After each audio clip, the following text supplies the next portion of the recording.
সুপ্রভাত, শুভ সকাল বন্ধুরা। ঠান্ডার পুরো দার্জিয়া উড়ে গেছে, ঠান্ডা ফান্ডা নেই।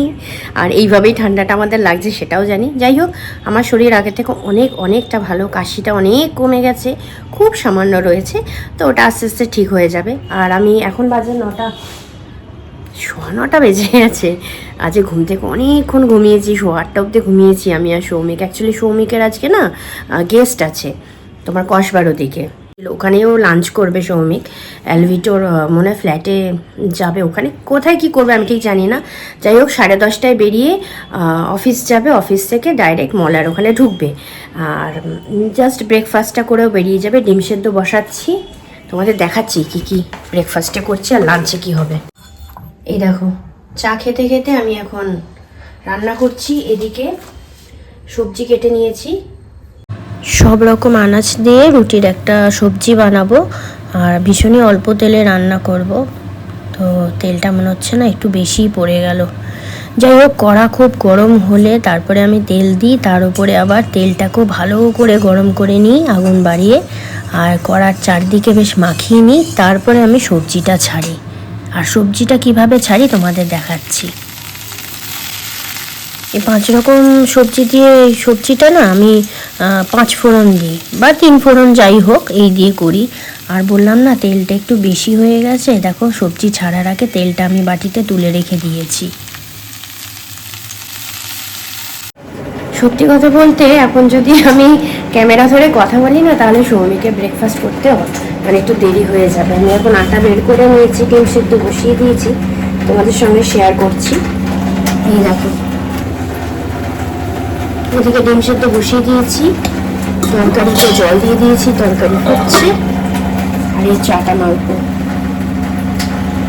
আর আজকে একটা দারুণ জিনিস রান্না করব, কিছুই না, সৌমিক নেই, দুপুরবেলা খাবে না, আমরা কি করব, একটু ড্রাই ফিশ করবো। অল্প একটু ড্রাই ফিশ আছে, যেটা মন্দারমণি থেকে এনেছিলাম।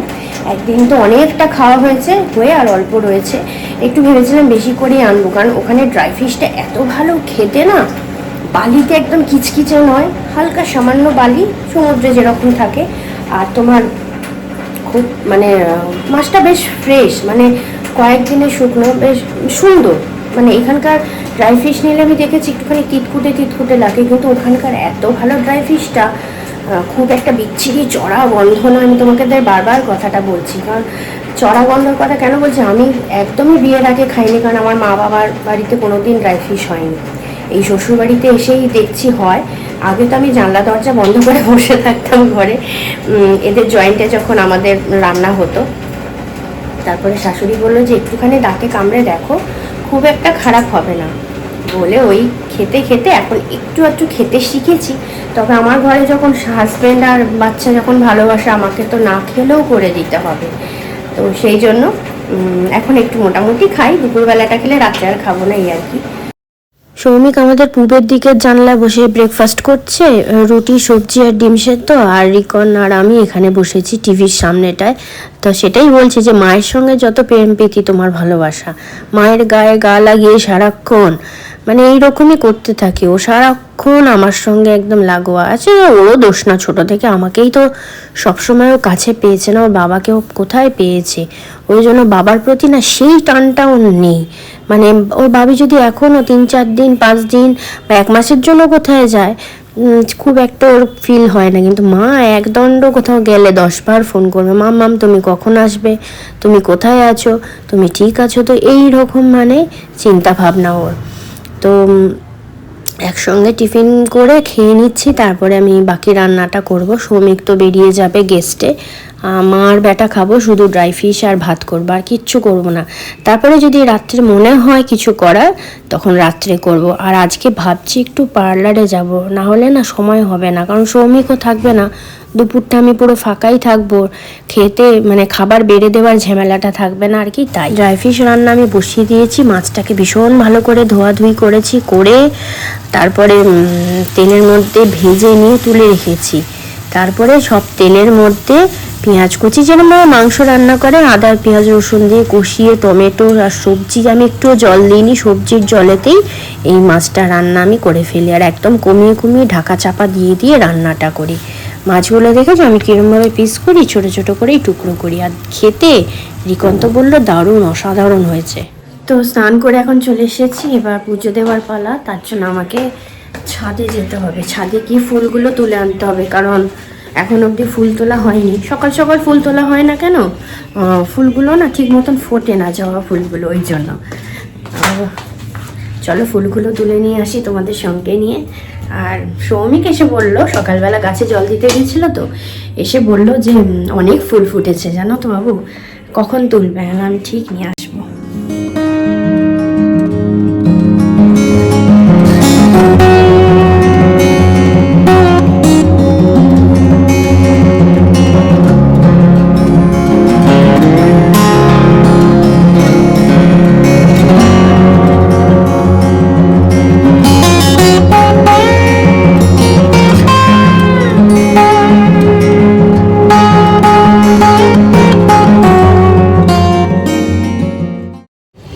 তো চলো বন্ধুরা, একটুখানি পার্লার এসেছিলাম চুলটা কালার করতে, কালার হয়ে গেছে, এখন বাড়ি ফিরছি।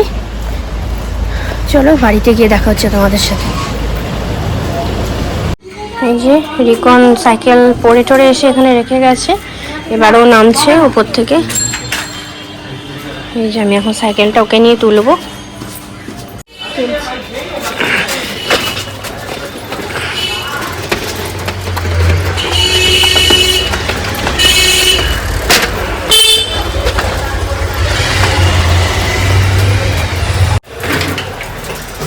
দাঁড়াও দাঁড়াও দাঁড়াও, হ্যাঁ পাচ্ছি।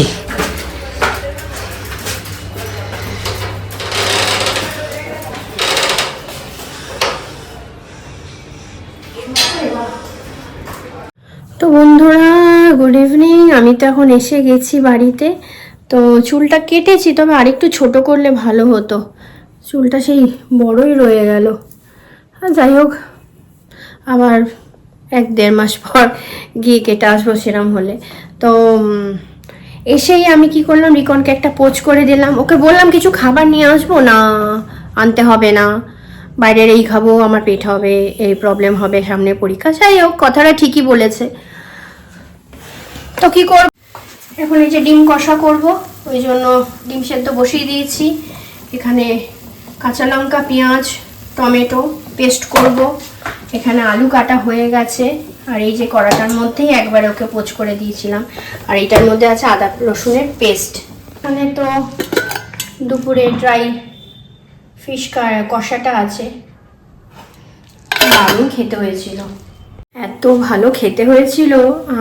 সৌমিক বলছে এসে, ও তখন এলো 4:30, বলছে আর কি রান্না করেছিলাম না, আর কি করবো, আমার আর ছেলের ওই দিয়ে খাওয়া হয়ে গেছে। আর এত ভালো হয়েছে, টপার টপ ভাত শেষ। আমি তো ভাত শেষ করে রিকনকে বলছি, কিরে বাবা তোর খাওয়া শেষ হয়নি? ও বলছে মা আমারও খাওয়া শেষ। মানে এত ভালো হয়েছে, একদম পরিমাণ মতো নুন ঝাল মিষ্টি। নুন ঝাল মিষ্টি যদি তোমরা ঠিকঠাক করে দাও না, যে কোনো রান্নারই স্বাদ খুলে যাবে। আর ঘরোয়া মশলাই, কোনো প্যাকেটের মশলা না, কারণ জিরে গুঁড়ো, যদিও জিরে গুঁড়ো দিইনি, জিরে গুঁড়ো ধনে গুঁড়ো আমি সব বাড়িতে বানিয়ে নিই। আর চলো ডিম কষাটা তাড়াতাড়ি করে নিই। কষা করবো না, একটু গ্রেভি রাখবো। সৌমিক খাবে রাত্রে রুটি, আর যা ভাত আছে আমাদের হয়ে যাবে। তবে ভাতের চাল আমি ভিজিয়ে রাখবো, কারণ কালকে রিকন স্কুলে যাবে, তো সকালবেলা তো খেয়ে যাবে। ও বললো মা একবারে একটা ডিম দিয়ে দাও, ওই ডিমের কষা থাক, মানে ডিমের ঝোল থাকবে, ওই দিয়ে আমি খেয়ে বেরিয়ে যাবো, সকালবেলা তোমাকে হুড়োহুড়ি করে করতে হবে না। মানে এত সাপোর্টিভ না রিকন, আর শুধু রিকন না, সৌমিকও।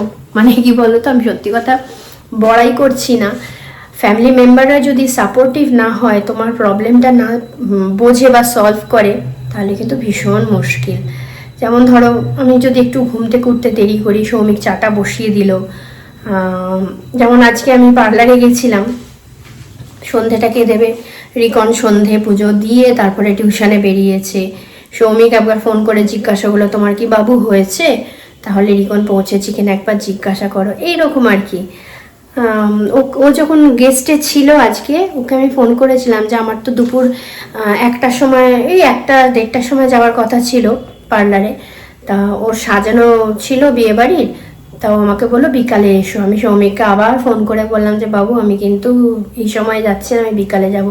বলছে ও ঠিক আছে, কোনো অসুবিধা না। মানে এইরকম সাপোর্টিভ ফ্যামিলি মেম্বার না হলে কিন্তু তোমার খুব মুশকিল।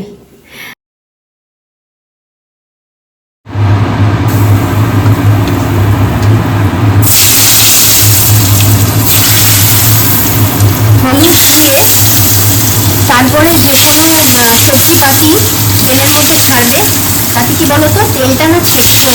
এমনকি ফুলকপি ধোয়ার পরেও প্রচুর জল ছিটকায়। তোমরা এটা ফলো করবে। ফুলকপি ধুয়ে তেলের মধ্যে যখন ভাজার জন্য দেবে না, মানে নুন দিলেও হট করে তেলটা ছিটকায়। আগে কি করবে, তেলটা গরম করে নেবে, নিয়ে তেলের মধ্যে হলুদটা দিয়েই সঙ্গে সঙ্গে সবজিটা ছাড়বে, একটুও দেখবে জল ছিটকবে না। তোমার কথাটা মিলিয়ে দেখো। তারপর ধরো যে কোনো মাছ যে ফাটে, সেই ফাটা মাছগুলো ভালো করে তেলটা গরম করে নিলে, নিয়ে একদম আঁচটা কমিয়ে দিলে, নিয়ে তারপর হলুদ দিয়ে মাছগুলো ছেড়ে তারপর ঢাকনাটা দিলে, তাহলে দেখবে একটুও ছিটকবে না আর আঁচটা বাড়াবে না। যে মাছগুলো ফাটে আর কি, যেমন আর মাছ, পাবদা মাছ, আমি তো বোয়াল মাছ খাই না আমরা, ওই জন্য আমাদের বোয়াল মাছের কথাটা বলবো না, তো সেমই হবে। হ্যাঁ, তারপর তোমার ট্যাংরা মাছ, এগুলো কাশি আগের থেকে অনেক কমে গেছে। এখন একটু কয়েকদিন আর কি টাইম লাগবে, তাহলে এটা সেরে যাবে। এখন আমি অনেক সুস্থ আছি।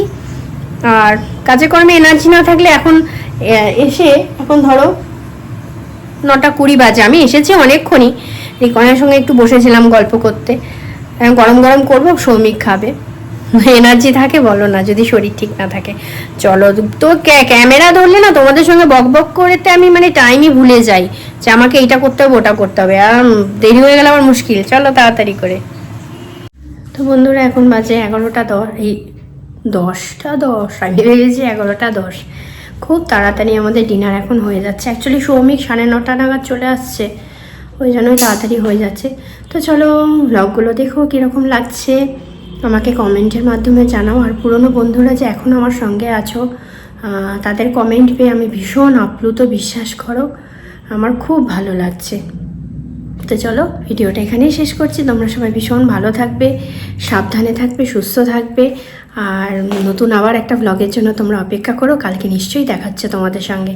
তাহলে রাখছি এখন, টাটা, গুড নাইট। সবাই ভীষণ ভালো থেকো, love you all, good night.